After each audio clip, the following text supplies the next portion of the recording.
living longer, living healthier, living better than ever before. Welcome to Mountain Pacific's Healthy Living for Life, a weekly series that gives you the information, education, and expert insight you need to become an active participant in today's ever-changing healthcare climate. Here now is today's program host. Post-traumatic stress disorder, or PTSD, can happen to anyone at any age, at any time. In fact, more than 70% of U.S. adults, some 223 million people, have experienced it at some point in their life. Today we'll learn what PTSD is and what you can do if you or a loved one have the condition. Welcome to Healthy Living for Life, a show dedicated to helping you do just that. I'm Janet Whitmoyer, your host. Stay tuned. Welcome back to Healthy Living for Life. This week we're going to be discussing post-traumatic stress disorder, or PTSD. Joining us now is Dr. Elizabeth Kolstad, who is a clinical psychologist. First of all, thanks for being with us today. My pleasure, thank you. And let's start off with you telling us just a little bit about what PTSD is. Sure. So post-traumatic stress disorder, as you said, is the mind and the body's response to a situation that is overwhelmingly frightening or life-threatening. It could be sexual abuse, it could be a physical abuse, it could be actually even participating in abuse of someone else, but it's the essence is that it's a life-threatening event. And it's the mind and body's response of trying to cope with that. And so the response typically includes intrusive memories of the event. It includes avoidance of anything that reminds the individual of the event. It includes hyperarousal and negative cognitions about future. So it affects both physical and mental functioning. Okay. The thing that I want to emphasize is the word trauma, because it's post-traumatic stress disorder. Trauma is a very specific reaction. It's a very specific event. And it means that it's overwhelming to the individual and it's life-threatening. So it's a lot more than just stress or worry. So many people have experienced a trauma in life, but not all people experience post-traumatic stress from it. Trauma is defined in the mind of the observer, or of the victim, I should say. Mm-hmm. And so one individual might be traumatized by a physical abuse, whereas another individual might not be.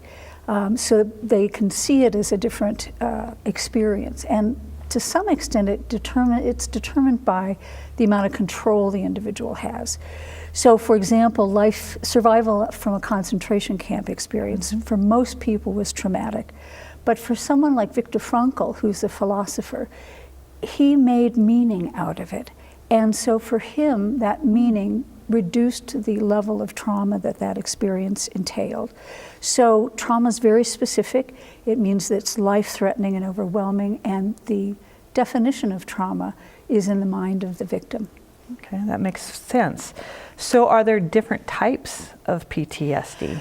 There are, most people who have experienced trauma probably will experience some of the symptoms of PTSD after the trauma. So that means hyperarousal, meaning they're sort of jittery and jumpy, and fear and avoidance and negative cognitions, like anticipating danger in the future and not feeling safe, some depression. But for most people, those symptoms disappear. They sort of naturally reduce. But for those individuals with post-traumatic stress disorder, so there's an acute response to trauma, and then there can be a delayed response to trauma. Sometimes, like Yvonne that you have spoken with, may not experience PTSD until years after the trauma. Many people repress the experience of the trauma, so they completely forget that the trauma happened, and the symptoms don't come up until later. So there's an acute kind of response to trauma, and then there can be a delayed response to trauma. So can you tell us what really causes that trigger to happen, or the response? What causes PTSD? You know, it's interesting because it's it's almost our bodies and our minds attempt to keep us safe. So if you think about the symptoms of post-traumatic stress disorder, the hyperarousal, let's say, that sort of keeps people on the alert. And so it allows them to be, if something were to happen again, run away quickly. If you think about the negative cognitions, meaning the person becomes aggressive, the person can become aggressive and anticipate danger. That can be a healthy response if you have been in a life-threatening event, to anticipate that another event is going to be life-threatening. Avoidance of things that remind you of the trauma, that can be actually a coping mechanism. So all of those aspects that become a disorder actually are the mind's attempt to cope with what was overwhelming. And so the problem is it becomes a self-fulfilling cycle. That's why it requires treatment, is that all of those things, avoidance of the memories, aggression, intrusive thoughts, negative cognitions, all of those end up just keeping the individual on the edge of their seat and jumpy and frightened. So the mind's attempt to keep the individual safe actually ends up making the individual feel much worse in the long run. Okay. So does PTSD impact a person's mood and their cognitive ability? Yes. Okay, can you explain typically it does. Well, when you're always anticipating danger, it's really tough to focus on the task in front of you. If you're looking for signs of trouble, it's really tough to relax and allow yourself to concentrate. And I want to speak specifically to the memory of people with PTSD. That the people who have been traumatized remember very specific aspects of the trauma and not other aspects. So a woman who was raped might remember the color of a man's sweater but wouldn't remember his face. And so it doesn't impact memory, but that memory of that color of the sweater then becomes sort of ingrained and permanent in that woman's mind. Okay, perfect. Well, thank you so much for really insightful information. We'll be right back to talk to a person that has PTSD after this break. Stay tuned.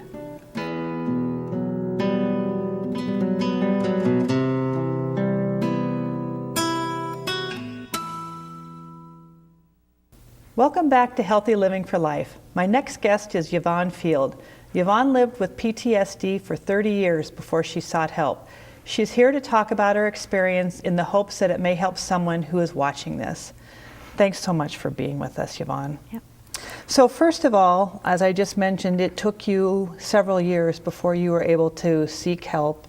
Can you tell us a little bit about your story and why it took you so long? Sure. Yeah, when you're a 9-year-old, you don't really necessarily have that understanding of the world and how things work, and necessarily know that, you know, what's wrong and what's right. And so when I was 9, we had a really trusted family friend who was actually a lay minister in our church. And so, you know, when I was left alone with him, he raped me when I was 9.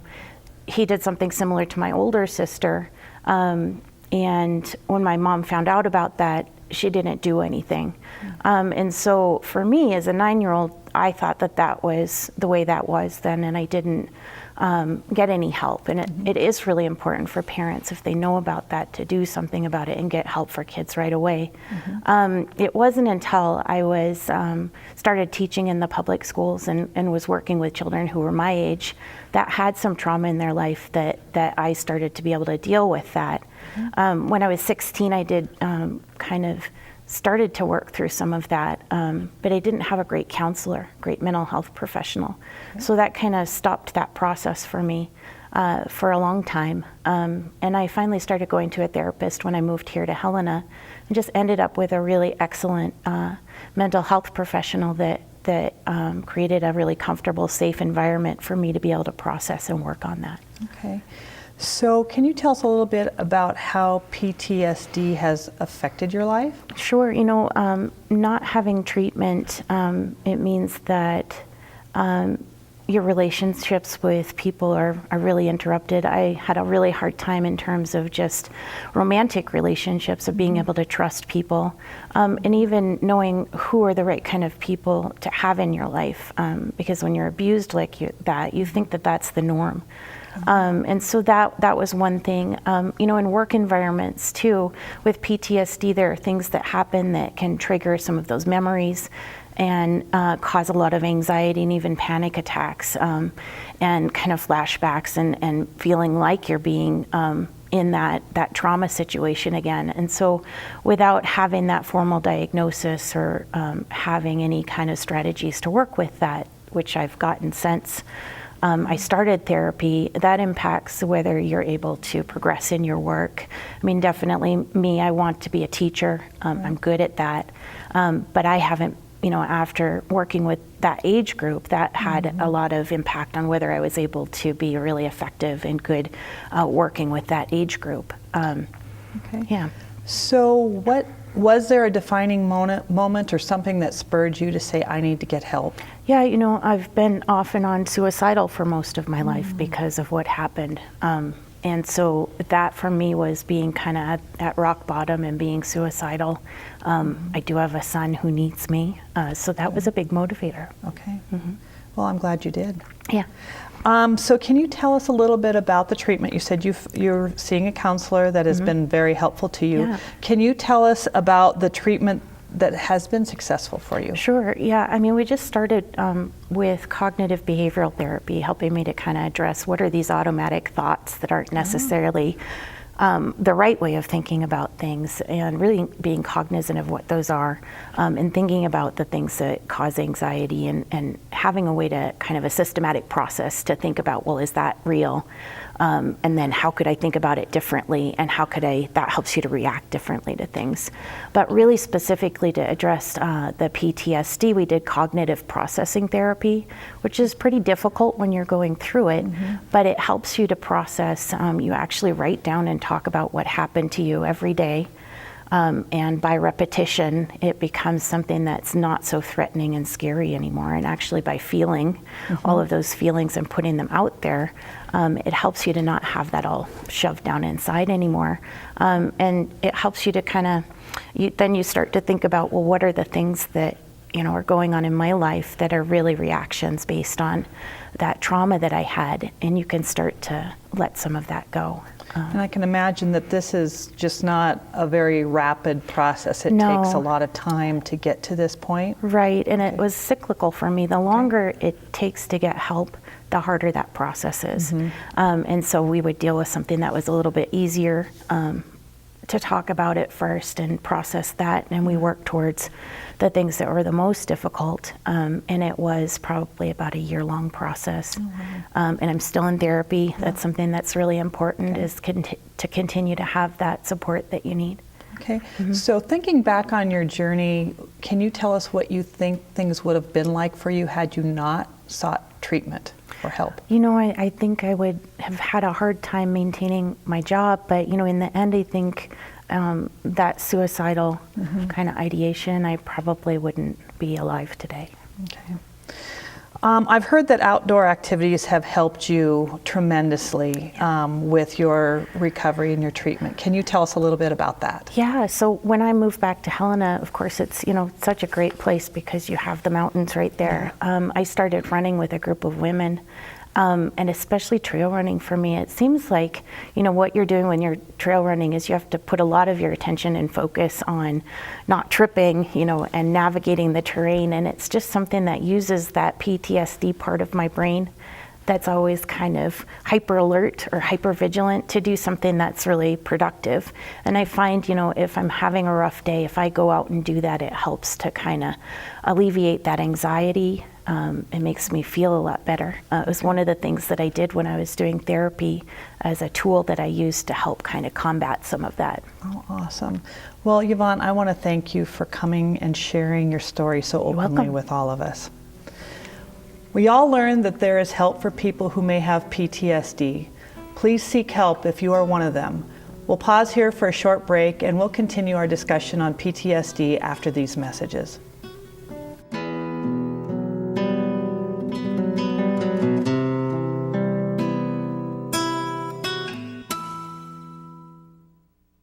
Welcome back. Dr. Elizabeth Kolstad, a clinical psychologist, is joining us again to talk about PTSD. Thanks for coming back. You bet. So on this segment, I'd like to start off with talking about PTSD, and do folks with depression have a higher rate of PTSD, or do you see that more often? Well, people with pre-existing emotional disturbances, anxiety, depression, personality disorder, have a substrate that sort of lends itself to experiencing events as more traumatic. So an individual who's depressed and has depression and already is beginning to sort of have a negative evaluation of self and others may more likely experience an event as traumatic and may more likely experience some of the symptoms of PTSD. Same thing with anxiety. Individuals who have personality issues or disorders may have difficult interpersonal relationships and then may experience that those relationships as traumatic, and then be more likely to experience symptoms of PTSD. So taking that a little bit further, do you think there's a correlation between PTSD and suicide? Yes, there is. Individuals who have chronic PTSD are suffering despair and feeling like they can never get through it. They're ashamed. It's an awful experience of constant danger.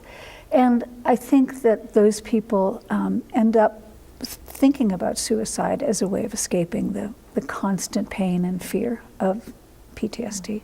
Okay. And so we hear a lot about PTSD, especially with maybe some of our combat veterans and everything, but is there a correlation with PTSD of people of any age? And I guess I'm looking at children. Can it affect Certainly them? Children can experience post-traumatic stress disorder, although it looks a little bit different. Okay. So children might experience repetitive play, might show repetitive play of something that was traumatic for them, but they certainly show the aggression, the jumpiness, the wariness, the avoidance that are characteristic of PTSD. It's important to note, though, that children who were raised chronically with physical and sexual abuse may not experience that as traumatic. They think it's normal. This is how life is. And it's not until they're out of the situation that they begin to realize that it was traumatic. Oh, that's a very good point. And then talking about alcohol and drugs, how do they play into the likelihood of somebody developing PTSD or having difficulties with that? I suspect that the use of alcohol and drugs in someone with PTSD is a manner of coping with it. They're trying to numb the feelings. The problem with that, of course, is that in numbing the feelings, they're also disinhibiting themselves, and the more aggression comes out, more anger comes out, more interpersonal difficulties come out. And so what is meant to be a way of coping with it actually makes the PTSD worse, because the symptoms become more apparent and more interfering with life. Okay, so that's really an ineffective way to treat it. Yes. Can you talk to us about some effective treatments for PTSD? If someone has PTSD, the most effective treatment really is psychotherapy, with a trained therapist, somebody who's trained in working with not only co-regulation, that is regulating those physical arousal symptoms, and helping the individual become aware of when those symptoms are getting triggered. So psychotherapy is the most effective. Medication can help a little bit, but it tends to just mask the symptoms, and the real issue of what happened to the individual is not being cared for, is not being treated. So psychotherapy is very effective. I also want to talk about coping mechanisms that Yvonne, I think, has experienced, which is to turn that experience of being a victim into one of controlling your fate, having some agency. So becoming a victim advocate, working with others to spread the word about what PTSD is like. The other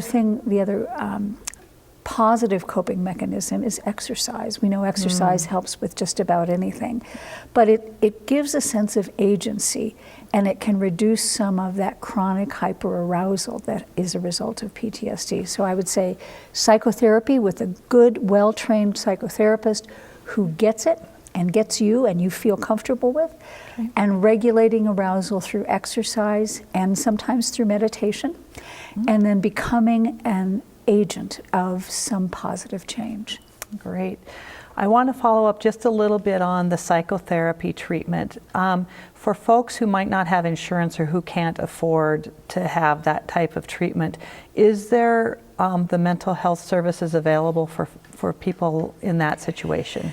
Yes, I know agencies like PureView have a sliding health scale. Our community health center, Medicaid and Medicare both provide funding for psychotherapy as well. So community mental health centers and government-run insurance essentially provide funds for treatment. Okay, I have about 30 seconds left, so I want to ask you what you would tell people who think they might have a loved one or a friend experiencing PTSD. What could they do to get help? I think the first thing they need to do is to convince that individual to find a good psychotherapist. I think people with PTSD feel ashamed and they want to hide, and they need to be able, sometimes that friend or that loved one needs to be the one who calls the psychotherapist and goes with the person to the first appointment. So I would say get some help as soon as you can. If you can't get help immediately, maybe go to your general physician, and they might be able to recommend a psychotherapist for you. Thanks so much. This has been great information, Dr. Kolstad. We really appreciate it. My pleasure. I would also like to thank Yvonne for being on our show today, and thank you to our viewers for tuning in. Don't miss next week's show, where we'll be discussing how PTSD impacts military veterans. See you next week. In the meantime, stay fit, stay well, and stay healthy for life with Healthy Living for Life.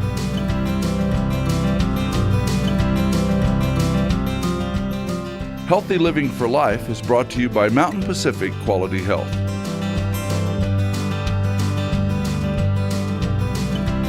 We'd love to hear from you. If you have suggestions for future programs, visit our website at mpqhf.org or call us at 406-443-4020. You can also catch us on YouTube by visiting our website and clicking on the YouTube icon.